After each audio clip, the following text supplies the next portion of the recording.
एक गाना आपने जन्नत में भी दिया था कोई आवारापन का? जरा सा वो गाना जरा सा और लंबी जुदाई एक बैंक। क्या बात कर रहा।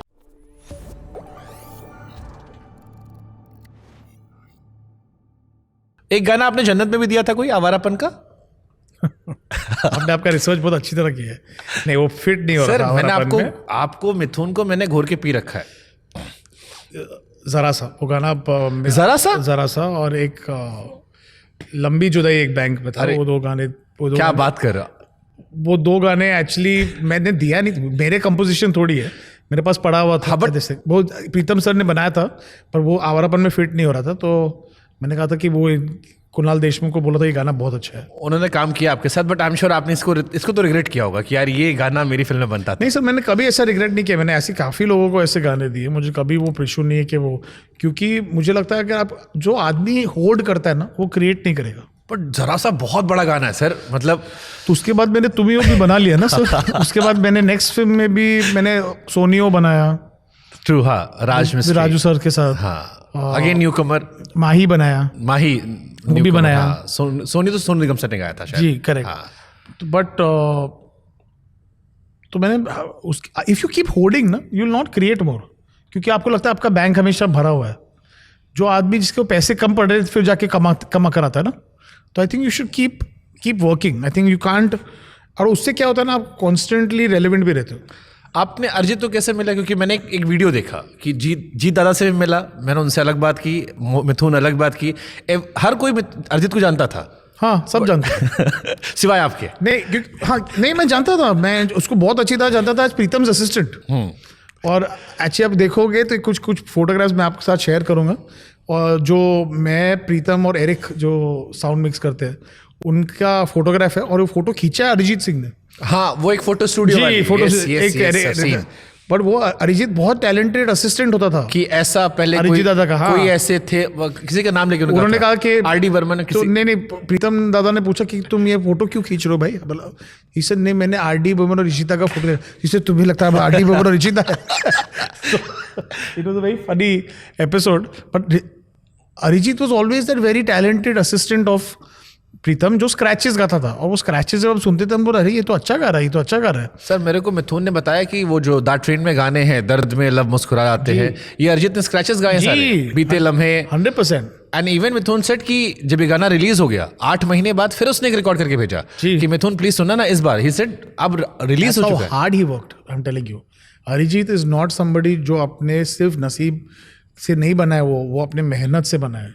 उसने अपनी आवाज़ तोड़ के ऐसे बनाई है। ये आवाज़ तोड़ना क्या होता है? एक तो ये अरिजीत ने कहा था, मुझे आज से समझ नहीं आता आवाज़ तोड़ना क्या होता है। इट्स लाइक आपका बॉडी, आप सपोजिंग एक मोटा आदमी हो जो जेनेटिकली मोटा हो सपोजिंग, बट वो आदमी इतना वर्कआउट करे कि अपना मेटाबॉलिज्म रेट चेंज कर दे, वो होता है बॉडी तोड़ना और अपने आप को फिट बनाना। This is what Arijit has done to his voice by riyaz कर करके प्रैक्टिस करके, लोगों के स्क्रैचेस गा के, उनसे सीखना कि क्या, और फिर फाइनल गाना सुनना कि क्या वो रियल सिंगर ने, स्टार सिंगर ने क्या किया। उसने सबके लिए स्क्रैचेस किए। मतलब आई वाज इम्प्रेस कि 8 महीने बाद भी वो नया वर्जन दे रहे थे अपना, कि एक बार फिर सुन लीजिए कि क्या मैं करीब पहुंचा हूं। Exactly, so that is Arijit Singh for you. So जैसे आपने बहुत सारे लोगों को मौका दिया, वो लम्हे से लेकर इरफान को आपने मौका दिया था, फिर मोहब्बत, और बहुत सारे सिंगर्स हैं। अरिजीत सिंह क्यों अरिजीत सिंह बन गए कि वो सदाबहार हो गए? जैसे आज मैं कई बार मजाक में कहता हूँ कि इंडिया में आलू और अरिजीत सिंह सबको अच्छा लगता है, कहीं भी एडजस्ट कर दो। देखिए वो उसके टैलेंट का, हम ऑनेस्टली आपको बताऊं, ये लोग जो कहते हैं, मैं आप जैसे कह रहे कि मैंने इनको चांस दिया, मैंने किसी को चांस नहीं दिया। You can not create talent, you can only discover. That's true, but star पहली अपॉर्चुनिटी जैसे सामने आई, आपने बहुत सारे लोगों को दी। आप मैं नहीं करता, हर फिल्म में आप किसी एक को देते हो। जैसे हर्षित का मुझे हाले दिल बहुत अच्छा लगा था, बट फिर हर्षित उतना नहीं फटा। आगे बहुत सारे सिंगर से वो गाना फटा। See, it's that's what I'm saying. The true talent is not when you do it once. It's when you repetitively do it. So वही मैं पूछ रहा हूँ कि अरिजीत फिर क्या अलग किया कि जो अरिजीत बन गया, बाकी सब नहीं बन पाए। He had the talent and the hard work. He did it. और मेरे को बेस्ट चीज़ अरिजीत का क्या लगता है ना, वो एक्सपेरिमेंट करने को डरता नहीं है। वो एक्चुअली जो खुद का जो म्यूजिक भी बनाता है, जो फिल्में शूट करता है खुद की, वो बहुत आर्टिस्टिक आदमी है।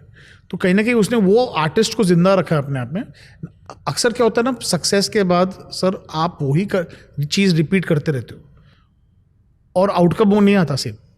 वो रेपिटेशन वही सेम रिपीट करते रहो ना, वो आउटकम सेम नहीं आएगा। या कई बार क्रुक जैसा ब्लंडर कर लेते हो? देखिए मेरे फ्लॉप्स ने मुझे ज़्यादा सिखाया, मेरी हिट्स ने नहीं सिखाया। जबकि क्रुक इतनी बुरी फिल्म नहीं जितना आपने अपने इंटरव्यूज में कह रखा है। मुझे बहुत बुरी लगी।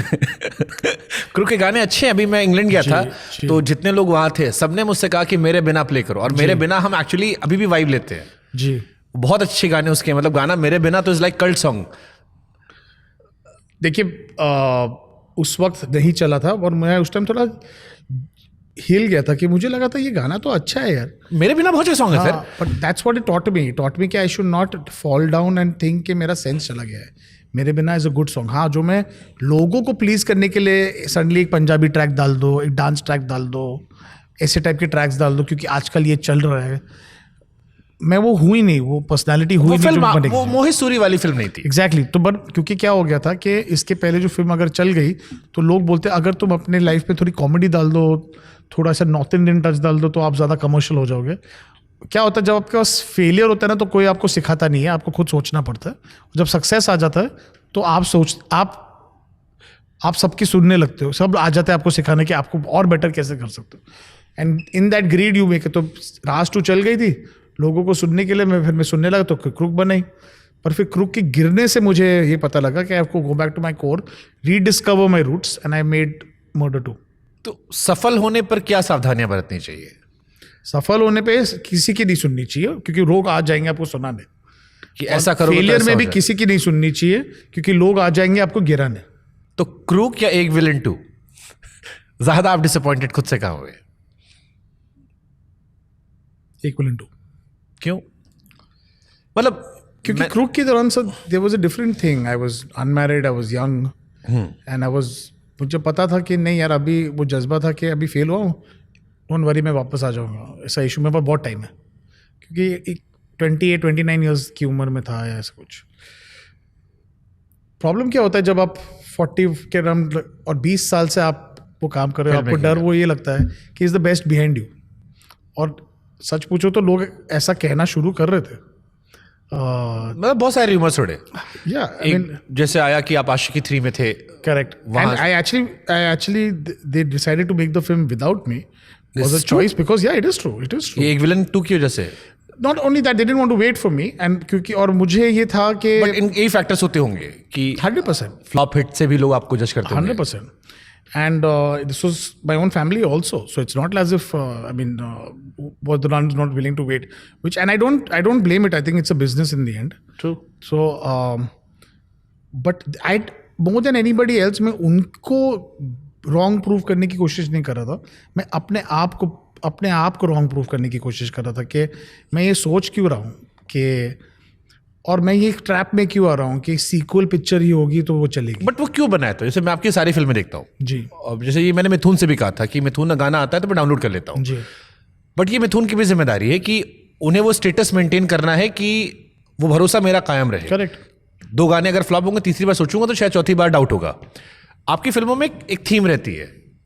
मुझे लगा सब कुछ हो गया बस, जैसे दबंग आई, दबंग 2 आ गई कि एक फ्लेवर चल गया, गलियां चला था, गलियां रिटर्न हो गया, सब कुछ हो गया उसमें। मतलब मैं उसमें बहुत रिलेट नहीं कर पाया अपने। मैं वही बोल रहा हूँ, मैं बोल रहा हूँ कि सडनली मैं वो मलंग के बाद वापस जो अच्छी Malang, I don't think was a very honest film. I think Malang was very good film. Yeah it's a very good and very honest film and Aditya आपने कोई पीक वीक पे नहीं था in fact, but he was the right casting for it and I am not blaming this thing. I try to make a commercial kind of, ये actor को भी ले लो, star को भी ले लो, गाने को रीमिक्स कर लो। I try to do everything, but why? जो एक मतलब इस because in my greed, exactly in my, मैं देखो अगर आप, मैं इसलिए आपको कह रहा हूँ आपके फ्लॉप्स आपको ज्यादा सिखाते हैं।